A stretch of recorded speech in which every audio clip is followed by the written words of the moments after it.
Hello viewers, இன்னைக்கு நம்மளுடைய health டிப்ஸில் பார்த்தீங்கன்னா மாதுளம்பழத்தை பற்றி தாங்க பார்க்க போகிறோம்.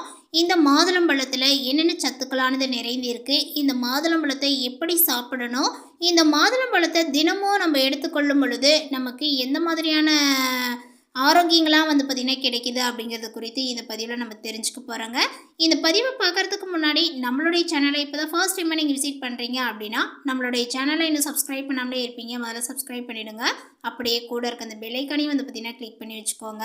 அப்போ தான் நம்மளுடைய சேனலில் கொடுக்கக்கூடிய அனைத்து தகவலுமே உங்களுக்கு நோட்டிஃபிகேஷனாக வரும், அதையும் நீங்கள் பார்த்து பயனடையலாம்.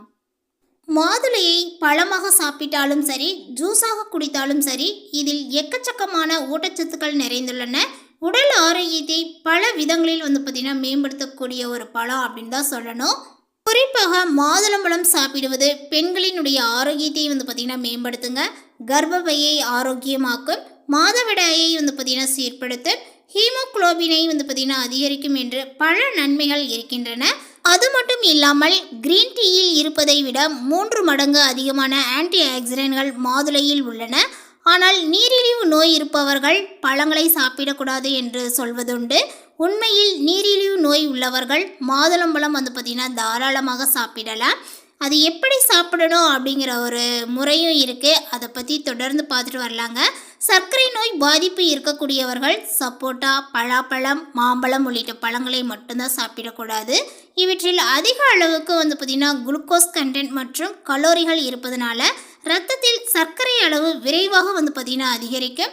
ஆனால் மாதுளை அந்த அளவுக்கு அதிக இனிப்போ அல்லது அதிக குளுக்கோஸோ கொண்ட பழங்கள் கிடையாது. அதனால் மாதுளையை பழமாக சாப்பிட்டாலும் சரி, ஜூஸாக குடித்தாலும் சரி, இதில் எக்கச்சக்கமான ஊட்டச்சத்துக்கள் நிறைந்துள்ளன. ஏற்கனவே கூறியுள்ளது போல உடல் ஆரோக்கியத்தை பல விதங்களில் மேம்படுத்த உதவுவதோடு மட்டுமல்லாமல் இரத்தத்தில் சர்க்கரை அளவையும் கட்டுக்குள் வைத்திருக்க மாதுளை பழமானது உதவும். குறிப்பாக இந்த மாதுளம்பழத்தில் பார்த்திங்கன்னா லோ டென்சிட்டி லிப்போப்ரோட்டீன், அதாவது கெட்ட கொலஸ்ட்ராலை குறைக்கக்கூடிய தன்மையானது பார்த்திங்கன்னா இந்த மாதுளம்பழத்தில் நிறையவே இருக்குது. நார்ச்சத்து நிறைந்த ஒரு பழம் அப்படிங்கிறதுனால இது இதயத்தையும் பாதுகாக்க கூடுங்க. இந்த மாதுளம்பழத்தில் பார்த்திங்கன்னா இருக்கக்கூடிய ஊட்டச்சத்துனால நீரிழிவை எதிர்த்து போராடக்கூடிய தன்மைகளானது பார்த்திங்கன்னா இருக்குது. ஸோ அதனால் பலவிதமான அமிலங்கள் இருப்பதாக கண்டறியப்பட்டுள்ளது. மாதுளை இன்சுலின் சென்சிட்டிவிட்டியை பார்த்திங்கன்னா அதிகரிக்கும். இது நீரிழிவு நோய் பாதிப்பு இருப்பவர்களுக்கு உதவியாக இருக்குங்க.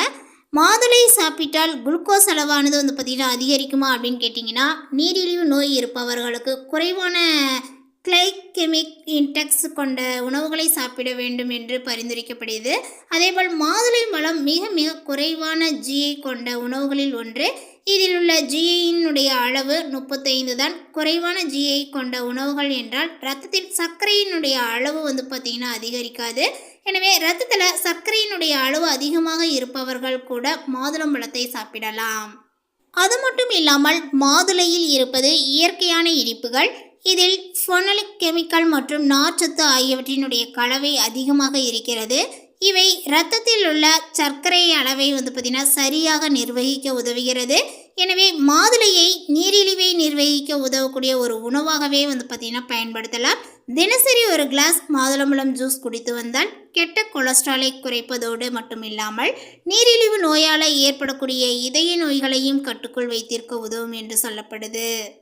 மேலுமே மாதுளம்பழத்தை நம்ம ஜூஸ் பிழிந்து அதனுடன் கற்கண்டுகளை சேர்த்து தினந்தோறும் காலையில் அருந்தும் பொழுது ஆண்கள் மற்றும் பெண்களுக்கு இனப்பெருக்க உறுப்புகளில் ஏற்படக்கூடிய அந்த புற்றுநோய் ஏற்படாமல் தடுக்க செய்யுங்க. வேறு சில வகையான புற்றுநோய்களை தடுக்கக்கூடிய சக்தியும் இந்த மாதுளம்பழத்திற்கு உண்டு. அதே போல் நமக்கு ஞாபக சக்தி இல்லை அப்படிங்கிறவங்க பார்த்திங்கன்னா தினந்தோறும் 8 ounce அளவு மாதுளம்பழ ஜூஸ் அருந்துபவர்களுக்கு மூளை செல்களினுடைய வளர்ச்சி மேம்படுங்க. மேலுமே வயதாவதனால மனிதர்களுக்கு ஏற்படக்கூடிய ஞாபக மறதி, மந்தத்தன்மை போன்றவற்றை நீக்குவதற்கும் இது ஒரு அருமருந்தாக கூட பார்த்திங்கன்னா பயன்படும். ஸோ பார்த்திங்கன்னா ஒரு நாளைக்கு பார்த்திங்கன்னா சிறிதளவு மாதுளம்பழத்தை நீங்கள் சாப்பிட்டு வரலாம்.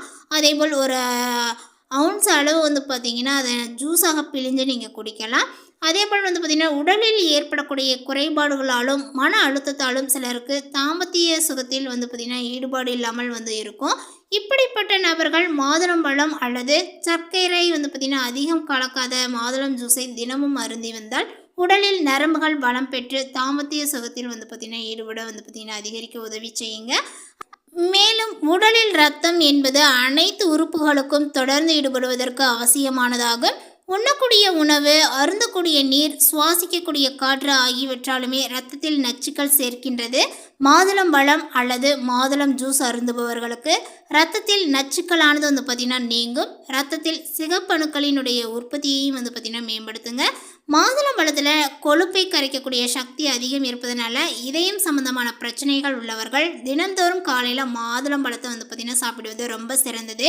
மாதுளம்பழம் இதயத்திற்கு செல்லக்கூடிய இரத்த குழாயில் கொழுப்பு படிவதை தடுத்து இதய பாதிப்புகள் வராமல் தடுக்கும். நம்மளுடைய உடலுக்கு உறுதியை கொடுப்பது எலும்பு. இந்த வயது மூப்பு காரணமாக எல்லோருக்குமே எலும்புகள் தேய்மானம், அதாவது எலும்புகள் உறுதித்தன்மை இழப்பது ஏற்படுவது, இது போன்ற இயற்கையான விஷயங்கள் எல்லாத்துக்குமே வந்து பார்த்திங்கன்னா இருக்கும். இளம் வயதிலிருந்து மாதுளம்பழம் அதிகம் சாப்பிட்டு வருபவர்களுக்கு எலும்புகள் வந்து பார்த்திங்கன்னா தேய்மானம் அடைவது, உறுதித்தன்மை இழப்பது போன்ற பிரச்சனைகளானது வந்து பார்த்திங்கன்னா நீங்கும். ஸோ அதனால் வந்து பார்த்திங்கன்னா தினமுமே நம்மளுடைய உணவுகளுக்கு பிறகோ இல்லை அது முன்போ இல்லை ஒரு நாளைக்கு காலையில் எழுந்த டீக்கு பதிலாக வந்து பார்த்திங்கன்னா மாதுளம்பழத்தை எடுத்துகிட்டு வருவது ரொம்ப ரொம்ப சிறந்தது. எந்தெந்த ஆரோக்கியங்கள் நமக்கு கிடைக்கிதுன்னு பாருங்களேன் ஒரு பழத்தால். ஸோ அதனால் வந்து பார்த்திங்கன்னா நம்ம சிறு வயதில் இருக்கும் போதே நம்மளுடைய குழந்தைகளுக்கும் சரி மற்றவர்களும் சரி தினந்தோறும் இதுக்கப்புறம் வந்து பார்த்திங்கன்னா உங்களுடைய வாழ்க்கை முறையில் மாதுளம்பழத்தை எடுத்து வருவது ரொம்ப சிறந்தது. விட்டமின் சத்துக்கள் உடலுக்கு அவசியமான ஒரு சத்தாகும். மாதுளம்பழத்தில் vitamin E, vitamin C, vitamin K போன்றவை சத்துக்கள் அதிகம் இருக்குது. ஸோ அதனால் சிறுவர் முதல் பெரியவர்கள் வரை அனைவருமே தினமும் மாதுளம்பழம் சாப்பிட வேண்டும். மாதுளம் ஜூஸ் போட்டு சாப்பிட நினைப்பவர்கள் சர்க்கரையை சேர்க்காமல் பருகுவது ரொம்ப நல்லதுங்க. அதே போல் நோய் எதிர்ப்பு சக்தியானது வந்து பார்த்திங்கன்னா அதிகம் கொண்ட ஒரு பழமாகும். உடலில் பாக்டீரியா, வைரஸ் போன்ற நுண்ணுயிரிகளால் ஏற்பட்ட நோய்களால் பாதிக்கப்பட்டவர்களுக்கு மாதுளம்பழமானது வந்து பார்த்திங்கன்னா உடலில் இருந்த நோய் கிருமிகள் அழிப்பதற்கு ஒரு அருமருந்தாக வந்து பார்த்திங்கன்னா இது சொல்லலாங்க. ஸோ எந்த ஒரு மனிதனுமே ஆரோக்கியமாக இருக்க அவர்களுடைய வயிறு ஆரோக்கியமாக இருக்கணும். தவறான வாழ்க்கை முறை மற்றும் உணவு பழக்கங்களால் ஏற்படக்கூடிய அல்சர், வாயு கோளாறுகள், குடற்புண்கள் போன்ற அனைத்திற்குமே மாதுளம்பழம் சிறந்த ஒரு நிவாரணமாக இருக்கும். சொல்லப்போனால் வந்து பார்த்திங்கன்னா மாதுளம்பழம் சாப்பிட்றதுனால மட்டும்தான் நமக்கு நன்மைகள் கிடைக்குது அப்படிங்கிறத தாண்டி அந்த மாதுளம்பழ தோலாலேயும் வந்து பார்த்திங்கன்னா நிறைய நன்மைகளானது நிறைந்து காணப்படுதுங்க. ஸோ அந்த ஒரு மாதுளம்பழம் முழுக்கவே வந்து பார்த்திங்கன்னா நமக்கு ஆரோக்கியத்தை வந்து ஏற்படுத்தும். ஸோ அந்த தோலை கொண்டு வந்து பார்த்திங்கன்னா நம்ம டீ செய்து பருகி வரும் பொழுது நமக்கு தொண்டையில் ஏற்படக்கூடிய பிரச்சனைகள் வந்து பார்த்திங்கன்னா தவிர்த்துக்கலாம். அந்த தோலை வச்சு, அதாவது இப்போ லெமன் டீ, க்ரீன் டீ அப்படின்லாம் சொல்கிறாங்க இல்லையா, அந்த மாதிரி அந்த தோலை கொண்டு நம்ம டீ போட்டு பருகும் பொழுது இருமல் மற்றும் சளிக்கு நல்ல ஒரு நிவாரணியாக இருப்பதோடு தொண்டை வலி, இருமலுக்கு வீட்டு வைத்தியமாகவும் வந்து பார்த்திங்கன்னா உள்ளது அப்படின்னு தான் சொல்லணும். ஸோ இந்த மாதிரி நீங்கள் பயன்படுத்தி பாருங்கள். இந்த மாதுளம்பழத்தால் எவ்வளோ நன்மைகள் நமக்கு கிடைக்கிது. அந்த தோலை முதற்கொண்டு வந்து பார்த்திங்கன்னா நமக்கு நிறைய நன்மைகளானது வந்து இருக்குது. ஸோ அதனால் தினந்தோறும் வந்து பார்த்திங்கன்னா இந்த மாதுளம்பழத்தை எடுத்துக்கொள்ளக்கூடிய பழக்கத்தை வந்து பார்த்திங்கன்னா உங்களுடைய வாழ்க்கை முறையில் வந்து ஏற்படுத்திக்கோங்க.